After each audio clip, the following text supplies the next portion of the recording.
Assalamualaikum warahmatullahi wabarakatuh. Di sini saya akan menjelaskan tentang teori belajar behaviorisme dan konstruktivisme. Sebelum saya akan menjelaskan materi ini, saya akan memperkenalkan diri saya terlebih dahulu. Nama saya Makfirlinta Ayuni, biasa dipanggil Ayun, dan saya berasal dari kampus Institut Agama Islam Syarifuddin, Fakultas Tarbiyah, Prodi Pendidikan Agama Islam, dengan semester 3, kelas C. Di sini saya akan memenuhi tugas matkul model strategi belajar mengajar dengan judul Teori Belajar Behaviorisme dan Konstruktivisme dengan dosen pengampu Dr. Ahmad Ikhwanul Muttaqin, MPDI.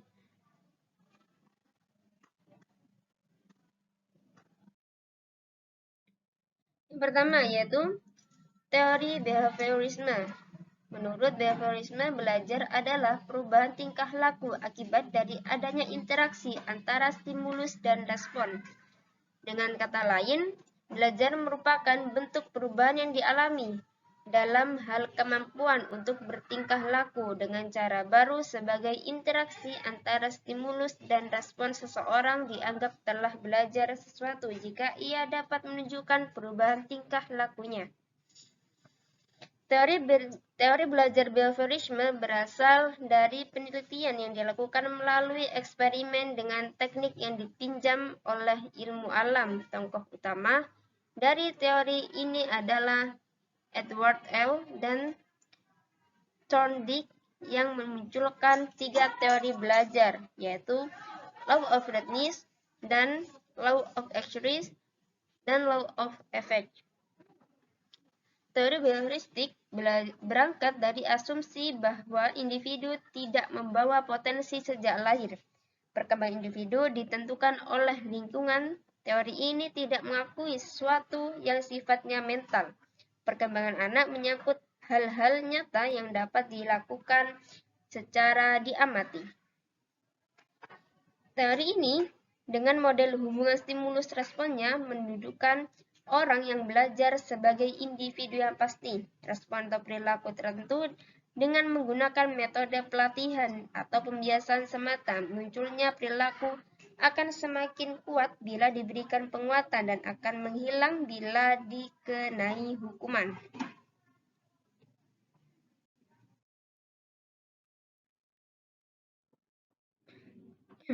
Menurut teori behaviorisme, apa yang terjadi antara stimulus dan respon dianggap tidak penting diperhatikan karena tidak dapat diamati dan tidak dapat diukur.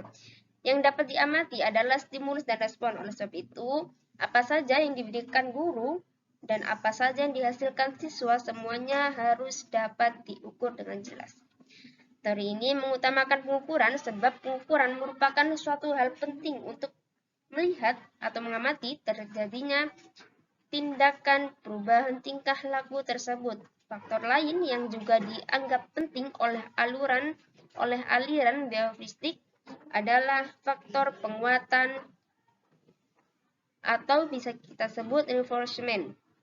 Penguatan adalah apa saja yang dapat memperkuat timbulnya respon. Bila penguatan ditambahkan, maka respon akan semakin kuat. Begitu pula sebaliknya, bila penguatan dikurangi, respon pun akan tetap dikuatkan.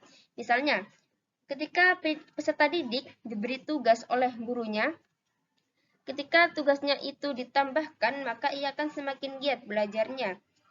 Maka penambahan tugas tersebut merupakan penguatan positif dan belajar. Bila tugas-tugas dikurangi dan pengurangi justru atau pengurangian dalam pembelajaran justru meningkatkan aktivitas belajarnya. Maka pengurangan tugas merupakan penguatan negatif dalam belajar mengajar.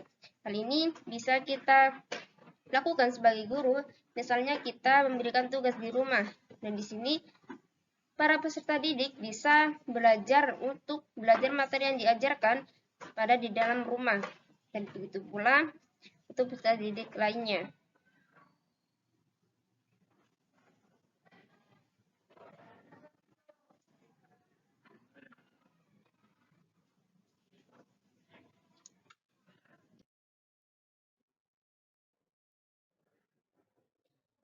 Dan dalam belajar teori behaviorisme merupakan ciri-ciri, yakni belajar memiliki ciri-ciri perubahan perilaku tersebut harus selalu nampak, perilaku harus dapat diukur, mengakui pentingnya masukan atau input yang berupa stimulus dan keluarnya atau output yang berupa respon. Fungsi pikiran adalah untuk menjiplak struktur pengetahuan yang sudah ada melalui proses berpikir yang dapat dianalisis dan dapat dipilah. Kebiasaan dapat dilatih menjadi esensial dalam belajar yang akan terjadi antar stimulus dan respon dianggap tidak penting diperhatikan karena tidak dapat diamati. Yang dapat diamati dan diukur hanyalah stimulus respons. Kegagalan atau ketidakmampuan dalam penambahan pengetahuan dikategorikan sebagai kegagalan yang perlu dihukum, mementingkan penguatan atau reinforcement.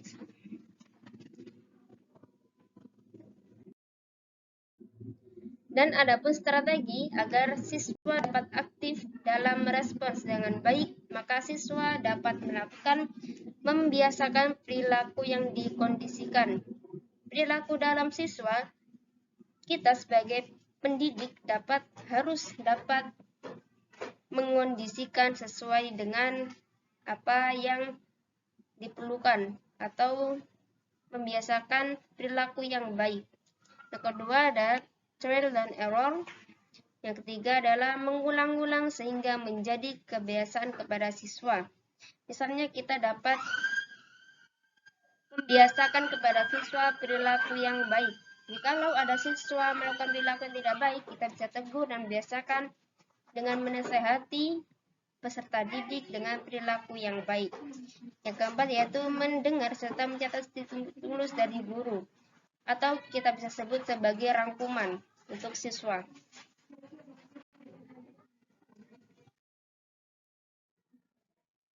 Selanjutnya yaitu dalam pandangan behaviorisme, siswa ditempatkan pada posisi individu menerima stimulus dari guru, sedangkan guru diposisikan sebagai individu yang aktif. Maka dari itu, peran-peran guru dalam teori behaviorisme ini yakni pertama yaitu menemukan kunci agar siswa bisa terus aktif dalam pembelajaran. Disinilah strategi guru, pemikiran guru harus main. Yang kedua yaitu ada penyampaian berbagai stimulus. Yang ketiga yaitu membuat serta melaksanakan sebuah bimbingan agar menjadi kebiasaan siswa. Kita bisa melakukan bimbingan di sekolah maupun di luar sekolah. Di sekolah misalnya kita bisa melakukan les kepada siswa. Yang keempat yaitu ada mencontohkan hal yang baik kepada siswa. Nah, dalam diri seorang guru, kita harus menyampaikan atau mencontohkan hal-hal yang baik pada siswa maupun dalam perilaku, perkataan, atau yang lain-lain.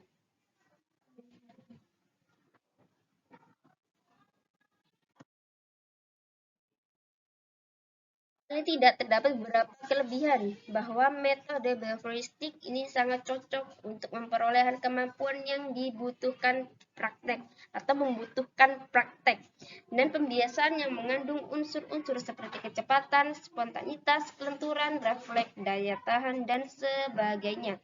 Contohnya, percakapan bahasa asing, mengetik, menari, menggunakan komputer, berenang, olahraga, dan lain sebagainya. Teori ini juga cocok diterapkan untuk melatih anak-anak yang masih membutuhkan dominasi peran orang dewasa atau anak yang masih minim umurnya, suka mengulangi dan harus dibiasakan, suka meniru dan senang dengan bentuk-bentuk yang langsung seperti didikan atau pujian.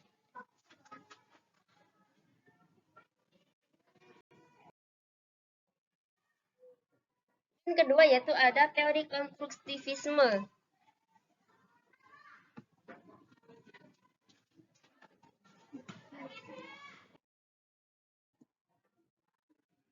Konstruktivisme merupakan sebuah teori yang sifatnya membangun dari segi kemampuan, pemahaman dalam proses pembelajaran. Sebab dengan memiliki sifat membangun, maka dapat diharapkan keaktifan daripada siswa yang akan mendapatkan meningkatkan kecerdasannya.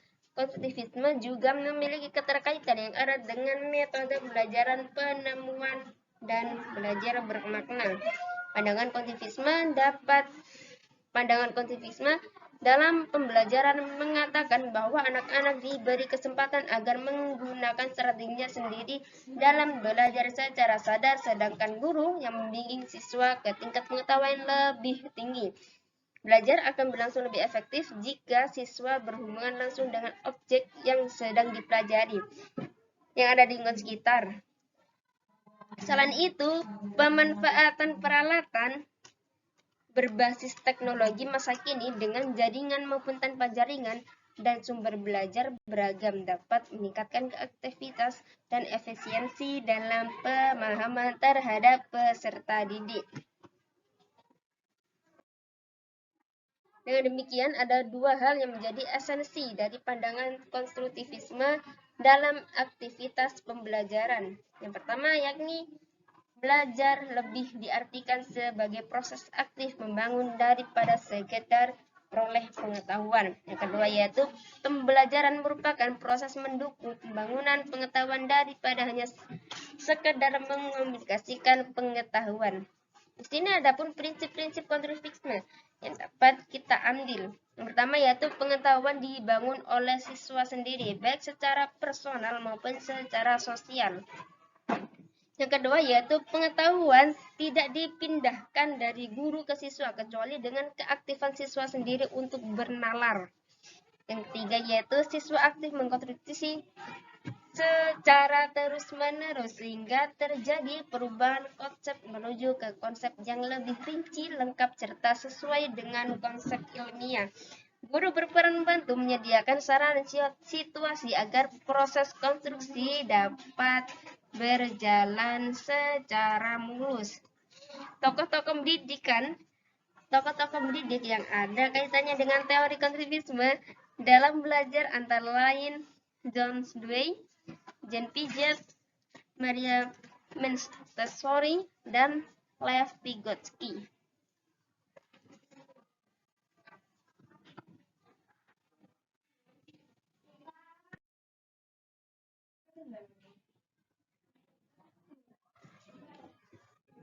Implementasi pendekatan konstruktivisme dalam aktivitas pembelajaran memiliki beberapa karakteristik penting. Yang pertama yaitu siswa harus terlibat dalam aktivitas pembelajaran bersifat otentik dan situasional.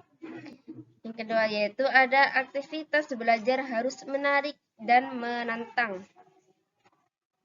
Yang ketiga yaitu siswa harus mengaitkan informasi baru dengan informasi yang lebih dimiliki sebelumnya dengan sebuah proses yang disebut bridging. Yang keempat yaitu siswa harus belajar konstruktivisme menjelaskan fenomena, berpikir kritis, merumuskan pertanyaan, dan mengatasi permasalahan. Yang kelima yaitu ada mampu merefleksikan pengetahuan yang sedang dipelajari. Yang keenam yaitu guru lebih berperan sebagai fasilitator yang dapat membantu siswa dalam melakukan konstruksi pengetahuan. Yang ketujuh itu belajar aktif. Yang terakhir itu ada guru harus dapat memberikan bantuan berupa scaffolding yang diperlukan oleh siswa dalam menempuh proses belajar. Nah, pasti scaffolding itu? Scaffolding ialah sebagai dukungan yang diberikan pada siswa selama menempuh proses pembelajaran. Dukungan tersebut dapat berupa pemberian bimbingan dalam mempelajari konsep-konsep yang sulit yang dicerna oleh siswa. Implementasi konsep scaffolding dalam pendekatan konstruktivisme bertujuan untuk menambah serta menjamin atas pemahaman siswa terhadap isi atau materi pembelajaran.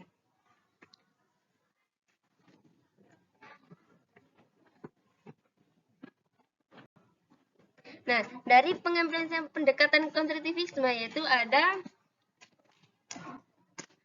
8 bagian, dan di sini bisa kita seorang guru bisa mencontoh atau bisa dibuat pedoman terhadap kita sebagai guru.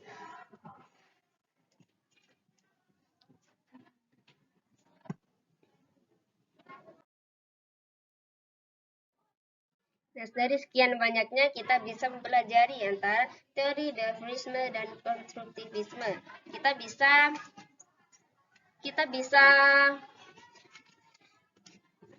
kita bisa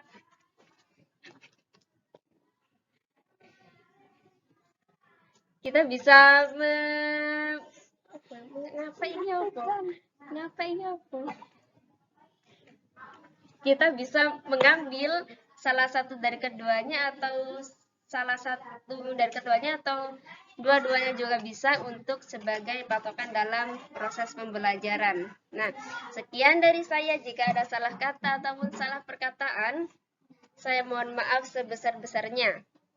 Sekian dari saya dan terima kasih. Wassalamualaikum warahmatullahi wabarakatuh.